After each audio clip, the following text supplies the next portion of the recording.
Nah, tapi kalau lihat dari pernyataan Mendagri bahwa kenapa 2 orang itu, karena dia kenal 2 orang itu. Jadi bukan dari Polri 2 nama itu. Bang Karni, jadi saya jelaskan. Kenapa kenal? Ya karena 2 orang ini terkenal dan sudah ketemu antara Pak Mendagri pada kesempatan informal. Pada saat Rapim TNI Polri menunggu kedatangan Pak Wapres, kan berbincang-bincang. Tentu paling mengenal dan kapasitas masing-masing. Ketika disebutkan nama Pak Irawan, ya, yang dikenal dengan Pak Iwan Bule, orang kan tahu persis track recordnya, kinerjanya ketika menghandle pilkada. Termasuk itu adalah Kapolda saya ketika saya menjadi PLT Gubernur DKI. Jadi sangat betul kenal, andai kata itu. Ini soal ngomong-ngomong nama itu muncul.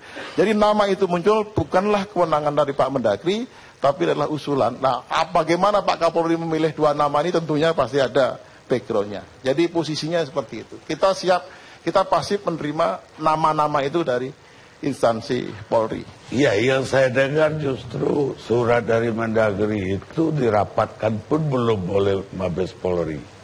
Bagaimana muncul 2 nama itu?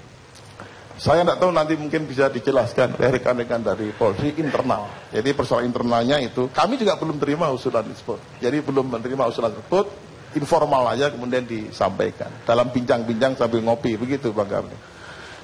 Ide pertama, dari siapa harus jenderal polisi jadi pejabat polisian?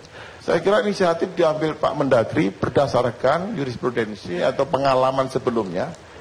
Karena di dalam satu kementerian lembaga di bawah koordinasi Menko Polhukam, itu kan ada TNI, ada Polri, ada Kumham dan sebagainya. Ini kita ingin coba membangun kerjasama yang baik, kemudian saling bisa membantu setiap kali ada persoalan, dan pilkada serentak termasuk pekerjaan besar yang harus sukses. Dan saya kira ketika kita kekurangan tenaga dan kita ada tenaga yang lain lebih baik, kenapa kita tidak kemudian membangun kerjasama yang baik? Itulah yang melatar belakangi kemudian Pak Mendagri yang mencobalah mengirimkan surat secara tertulis untuk meminta kemudian kontribusi tenaga lah untuk ditugaskan dari sisi perbantuan kepada Mendagri untuk menangani pilkada. Jadi murni ide Bapak Menteri Dalam Negeri.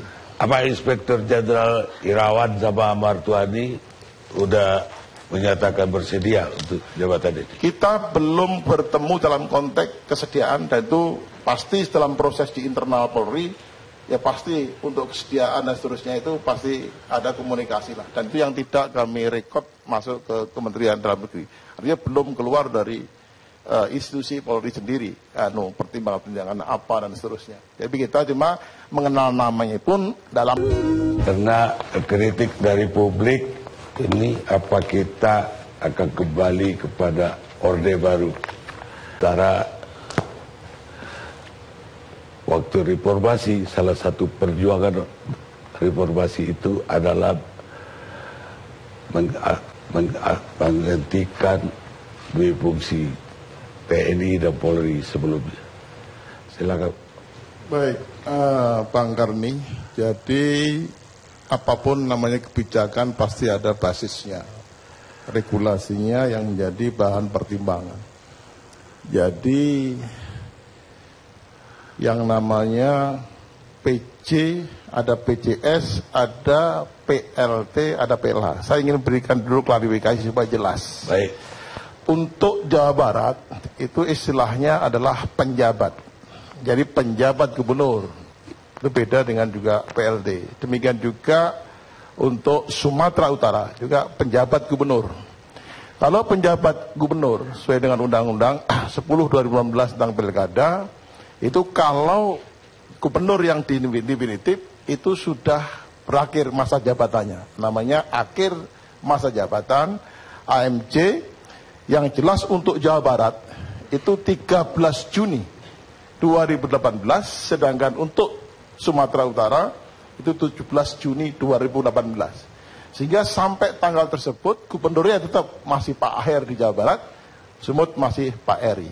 Dengan demikian penjabat gubernur yang sekarang dipolemikan ini itu adalah pembicaraan yang nanti andai kata semuanya proses berlangsung lancar, itu baru akan on di sana aktif pada tanggal 13 atau 14 Juni. Jadi kita ngomong sesuatu yang masih bulan Juni mendatang.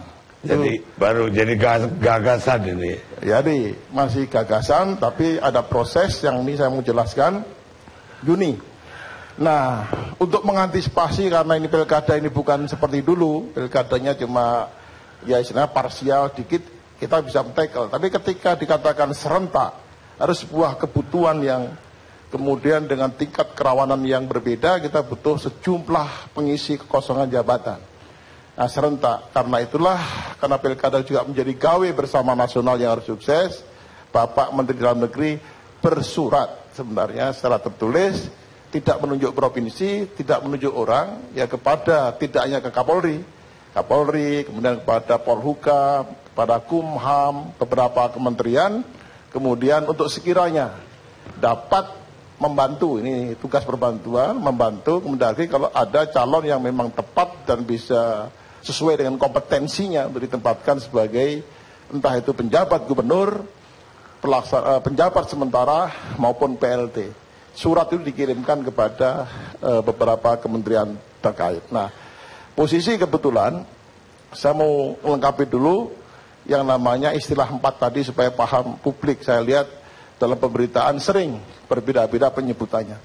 Kalau PJS, pejabat sementara, itu adalah pengisi kosongan gubernurnya karena cuti di luar tanggungan negara.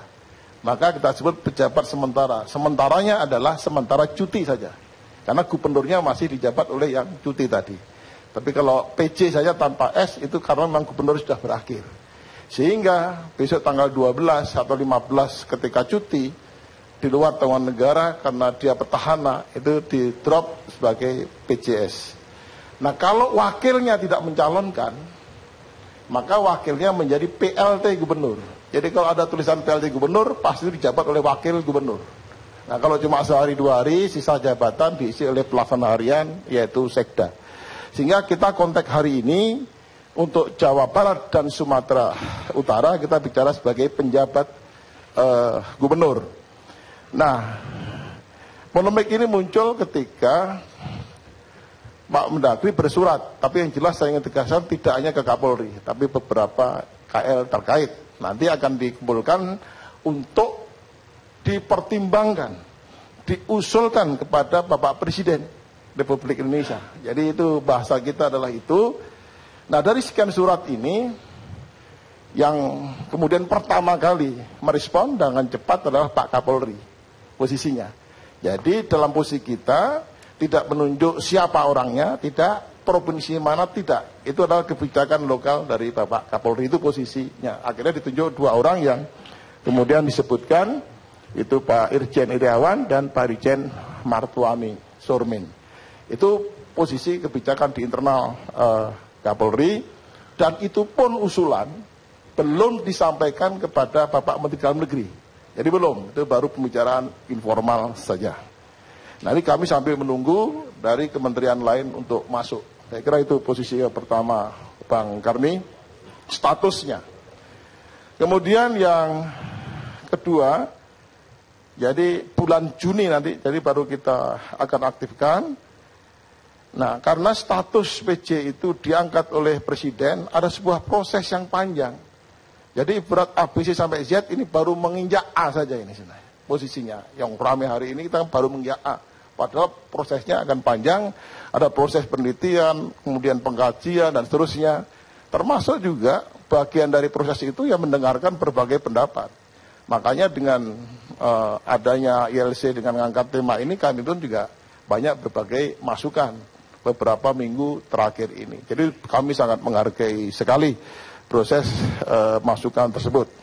Jadi dengan surat-surat yang kami sampaikan tersebut, baru Polri yang kemudian menyampaikan kepada kami, akan mengusulkan dan dipertimbangkan. Kemudian tentunya pasti ada permasalahan yang dihadapi sesuai dengan tingkat kerawanan masing-masing daerah dan kompetensi orang yang paling cocok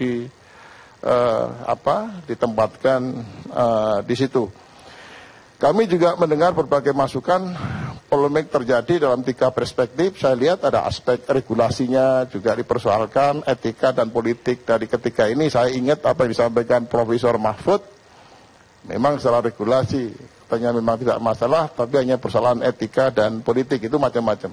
Contoh konkret. Tapi ada juga Profesor Juanda yang menanyakan ini sebenarnya tidak masalah.